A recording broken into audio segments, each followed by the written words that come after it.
Oke, Assalamualaikum warahmatullahi wabarakatuh. Hello everyone, my name is Adila Camelia. I'm from PBS 7A. Here I would like to react the last webinar with Mr. Gumawang Jati with the title Designing Activities for ERT or Emergency Remote Teaching. In the first session, Mr. Gumawang Jati was explained about the differences between online learning and emergency remote teaching. As we can see here, that online learning is purposely to be remote and distant, so that's why online learning meant to be a long-term solution because it better prepared than emergency remote teaching. Meanwhile, emergency remote teaching it was meant to be temporary and may lack resources because emergency remote teaching was activated in response crisis like this time pandemic corona covid, so we can face to face with the student.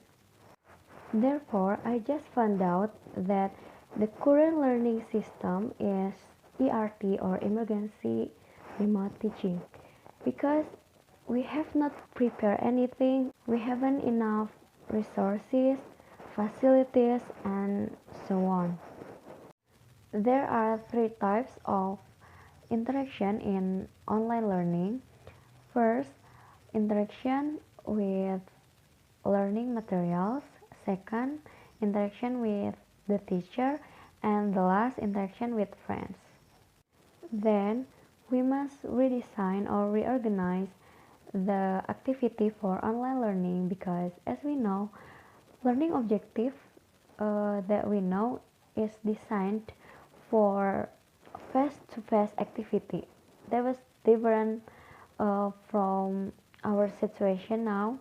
We have to keep distancing and can't doing activity face to face.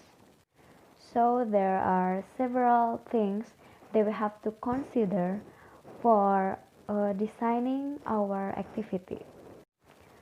First is instruction. So our instruction should be brief and clear. Don't make it complicated, don't make it confusing for students. And the second, chunk activities.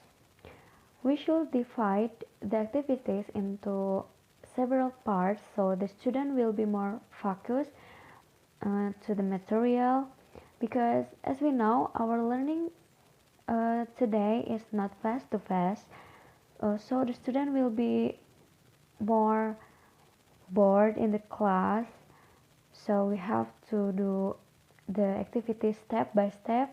And the last is technology tools. Don't use two or more technology at the same time because it will make students confused and it will be complicated. There are low bandwidth and high bandwidth that was explained by Mr. Gumawang Jati, and the example of high bandwidth is Zoom, and the example of low bandwidth is learning apps. This is very useful for us, especially for me that is doing practice now, and someday I will be English teacher. So the material is so useful and helpful for me. Thank you for Mr. Gumawang Jati and all of the committees today for the webinar. Thank you for your attention. Bila taufiq wal hidayah. Wassalamualaikum warahmatullahi wabarakatuh.